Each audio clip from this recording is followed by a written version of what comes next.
दोस्तों नमस्कार। आज की वीडियो को शुरू करूंगी, परंतु उससे पहले कुछ दो चार बातें आपसे ज़रूर करना चाहूँगी न्यूमरोलॉजी के विषय में। दोस्तों, न्यूमरोलॉजी पढ़ने और समझने वालों के मन में बहुत से सवाल आते हैं। ये लोग ये प्रश्न बार बार करते हैं कि क्या नेम करेक्शन करने से जीवन में बहुत ही मैजिकल रिजल्ट्स मिलते हैं? क्या नेम करेक्शन करने मात्र से आपका जीवन सुखी या दुखी होता है? क्या नेम सही नंबर पर नहीं होने से और आपकी डेस्टिनी सही होने से क्या तब भी आपके जीवन में नेगेटिव परिणाम मिलते हैं? क्या है नेम करेक्शन और भाग्य का संबंध? Relation of name, number and destiny, how we relate this with our life. बहुत ही महत्वपूर्ण विषय है। कैसे रिलेट करें?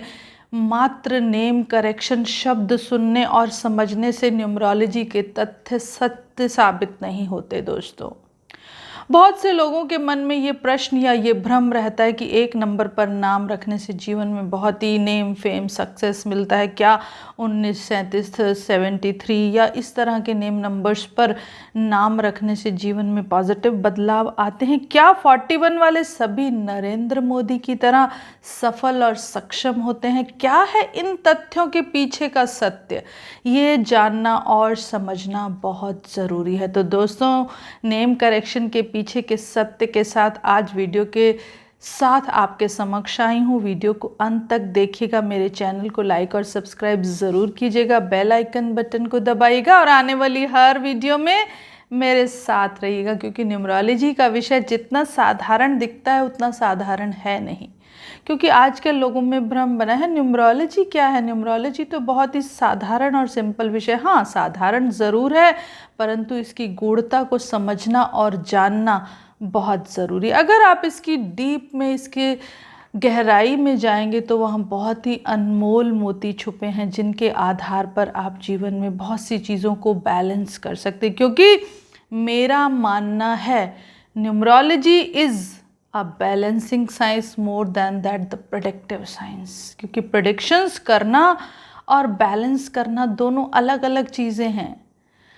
प्रेडिक्टिव साइंस होने का कतई मतलब ये नहीं है कि आप जीवन में बदलाव ला सकते हो, लेकिन बैलेंसिंग साइंस का ये ज़रूर मतलब है कि आप जीवन में एक बैलेंस, एक संतुलन क्रिएट कर सकते हो। एस्ट्रोलॉजी कई बार बहुत से शास्त्रों में लिखा है कि भाग्य हम नहीं बदल सकते, परंतु न्यूमरोलॉजी ने हमें वो सुविधा प्रोवाइड की है कि हम छोटे से थोड़े से चेंजेस से जीवन में बदलाव ला सकते हैं। परंतु वो बदलाव किस हद तक आपको इम्पैक्ट करेंगे, कितना फ़ायदा देंगे, ये जानना ज़रूरी है। तो दोस्तों, मेरा जो मानना और समझना है, आज मैं नेम करेक्शन कैसे करें, कितने अंक पर नाम रखें, क्या करें, इस बारे में बिल्कुल बात नहीं करूँगी। सिर्फ आज मैं इस विषय पर बात करूँगी कि नेम करेक्शन के पीछे कितनी सच्चाई है, कितना फ़ायदा होता है आपको नेम करेक्शन से, और कब और क्यों करना चाहिए। तो दोस्तों, सबसे पहली बात ये समझिए कि नेम करेक्शन का मतलब होता है कि आप किसी के जीवन की एक तरह से सर्जरी कर रहे हैं। जिस तरह से जीवन में या किसी के शरीर में किसी अंग में कोई ऐसी परेशानी होती है कि बहुत ज़रूरी होता है सर्जरी करना, अदरवाइज़ हम कोशिश करते हैं मेडिसिन से लोगों को ठीक करने की। परंतु अगर मेडिसिन काम नहीं करती या मजबूरी होती है या उस बीमारी से कोई नुकसान होने की संभावना होती है, तब डॉक्टर्स सर्जरी रिकमेंड करते हैं। तो आप भी ये समझिएगा, name correction is just like a surgery. तो unless and until there is no need of name correction, you should never do name correction for anybody.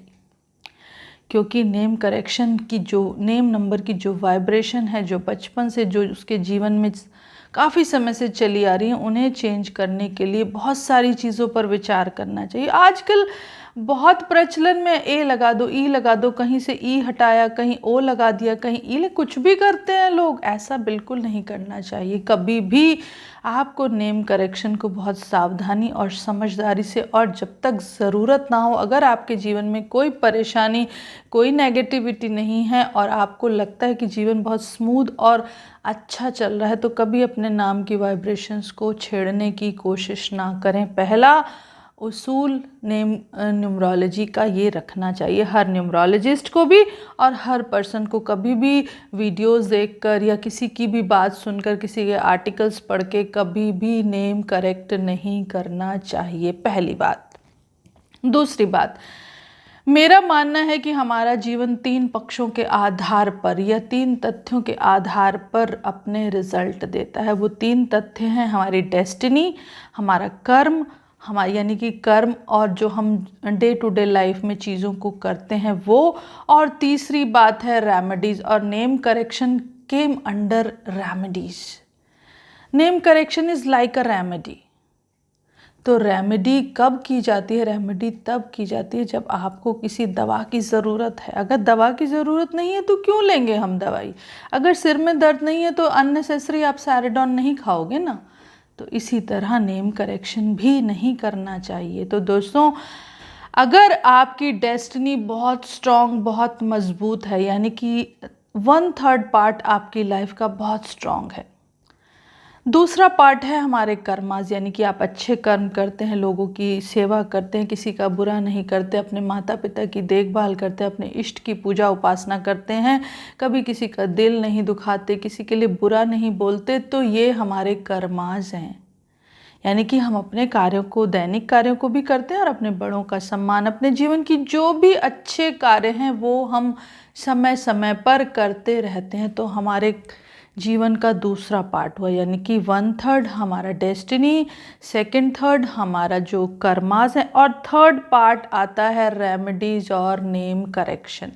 अगर मेरे कर्म अच्छे नहीं हैं, मेरी डेस्टिनी अच्छी नहीं है, तो यानी कि आपके जीवन का 60 to 70% पार्ट खराब है। और उसमें रेमेडी का पार्ट कितना आता है? 30%।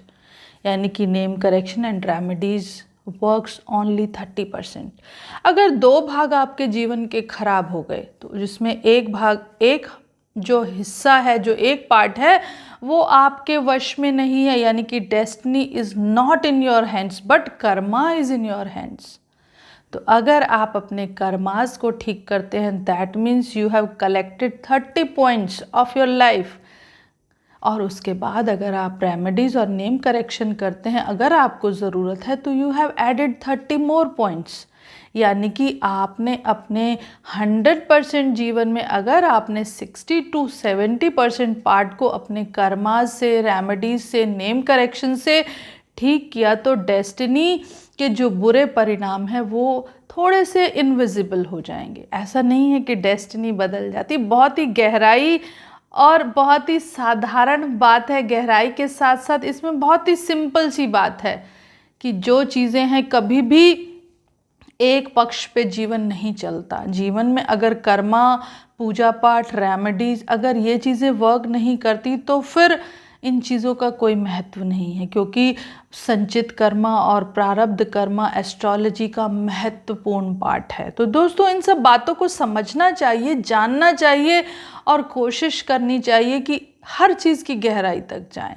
खाली इस तरह नहीं कि आपने देखा ए लगा दिया, ऊ लगा दिया, 41 पे नाम रख लिया, ये रख लिया, ऐसा कुछ नहीं है। मैं नहीं मानती इन चीज़ों को। हालांकि नेम करेक्शन को मैं मानती हूँ, क्योंकि मैं एज अ न्यूमरोलॉजिस्ट आज तक बहुत से लोगों के नेम चेंज कर चुकी हूँ और खुद के जीवन में भी अपने नेम करेक्शन से बहुत से बदलाव महसूस कर चुकी हूँ। परंतु फिर भी भाग्य का चक्र अपने कार्य अवश्य करता है। तो भाग्य को जो इम्पोर्टेंस मिली है वो उसकी अपनी है, परंतु हमारे हाथ में जो है वो हमें करना चाहिए। तो दोस्तों, ये बिल्कुल दिमाग से निकाल दें कि नेम करेक्ट करते ही आप सफलता की ऊंचाइयों को टच करेंगे। अगर ऐसा होता तो बहुत से रीसेंट एग्जाम्पल्स हैं जिन्होंने बहुत बड़े बड़े, बहुत अच्छे अच्छे लोगों से नाम चेंज करा, उसके बाद भी उनके जीवन में असफलता या परेशानी आई। तो ऐसा क्यों हुआ? क्या नेम करेक्शन से अगर ये सब चीज़ें ठीक होती हैं तो फिर क्यों उनके जीवन में ये परेशानी आई? तो इन सब बातों पर विचार ज़रूर कीजिएगा और अपने विचार कमेंट बॉक्स में लिखिएगा। क्या सोचते हैं आप नेम करेक्शन के बारे में, और क्या जो मैं कहती हूँ, जो मैं सुनती हूँ और समझती हूँ, क्या उन चीज़ों में मात्र कुछ सच्चाई है या मेरा भ्रम है? आप अपने विचारों से मुझे ज़रूर अवगत कराइएगा, ताकि आने वाली वीडियोस में मैं नेम करेक्शन को जब आपके समक्ष रखूँगी, एक्सप्लेन करूँगी with examples of date of birth, तो आपको समझ आ पाएगा कि कैसे नेम करेक्ट करते हैं और क्यों और किस समय करना चाहिए नेम करेक्शन। तो दोस्तों, आज की वीडियो थोड़ी सी लीक से हटके थी, यानी कि बहुत से लोग जो मानते हैं मैं उससे थोड़ा सा अलग बोलने की कोशिश कर रही थी। तो उम्मीद है ये वीडियो आपको ज़रूर पसंद आएगी तो ज़रूर लाइक और शेयर कीजिएगा। अपने विचारों को कमेंट बॉक्स में ज़रूर लिखिएगा, ताकि आने वाली वीडियोज़ में इस विषय को मैं बहुत आगे तक आपके साथ शेयर करूं। तो दोस्तों, इस वीडियो के लिए आपसे विदा लेती हूं। आने वाली वीडियो में फिर से मिलेंगे। Thank you so much, thanks for watching.